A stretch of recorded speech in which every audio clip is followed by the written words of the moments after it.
You see CEQA's EIRs as a means to, quote, level the playing field for HOAs against developers. But EIRs are paid for by developers and tend to be advocacy documents, and the planning department accepts them at face value. Now, is this a disadvantage to the homeowner groups to be able to overcome? First, we'll start with Nooch. Okay. This is one thing where I plan on changing the neighborhood council, prosecutor, I should say, to become the neighborhood city attorney. I plan on putting the neighborhood city attorney to overview mitigation measures put in the EIRs to make sure that those things are followed along with what they're doing. Kind of expand their role to the neighborhood city attorney. They can then bring injunctions against developers so that they have to follow the mitigations that are placed in the process. They can stop the development from going forward until the mitigation measures are in.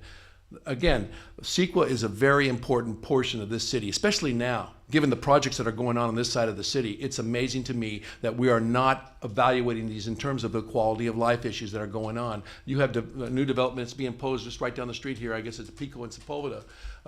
And that needs to be looked at very, very carefully. We need to look at the total impact. We need to look at it in terms of what has happened in this neighborhood in the past and the people that are surrounding those other developments. But we're not doing that. SB 1818, they want to get an interpretation that it's a single impact. We need to have a totality of impacts. We need to follow the plan. David. Well, the problem as I see it, and again, I don't claim to be an expert in this area. I'm going to get the experts in. But the problem that I see, even as an untrained person, is that these EIRs seem to be paid for. Well, they are paid for by the developers, and they end up being somewhat tailored towards what the developer wants. It doesn't serve us to have this process where if you want to oppose it, it's going to cost you money.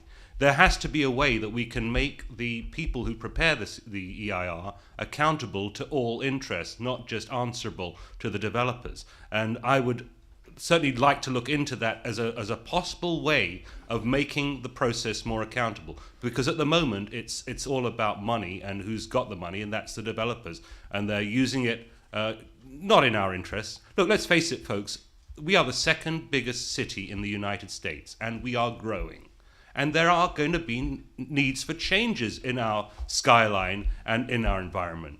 But that doesn't mean that all change is bad. I just want to make sure that all change is fair, and I will find the best people to help us in that process. Michael?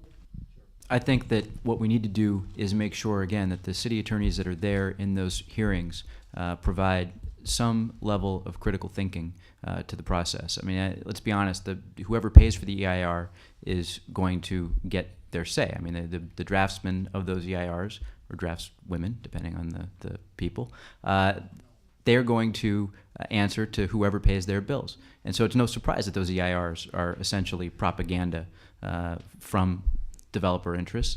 And again, it's incumbent upon the city attorney's office to make sure that we provide a critical eye and allow there to be a leveling of the playing field, and make sure that all procedures are followed and that the voices of the communities are heard, and that they're not just dismissed and waved off just because they don't have some fancy lobbyist stepping in on their behalf.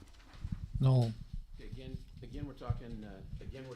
You got that, Michael? Thank you. Okay. Again, we're talking practical and proactive and positive.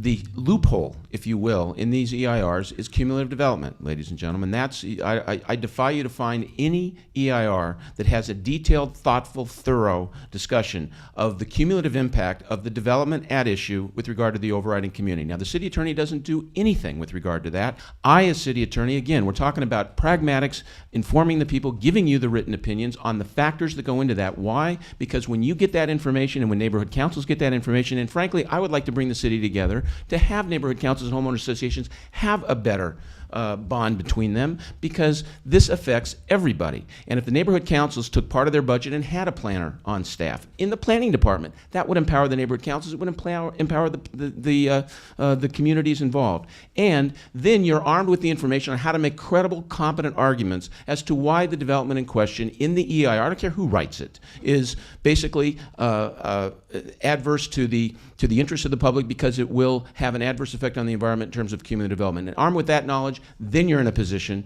to be able to advocate for your cause before the city council and keep your city council person honest.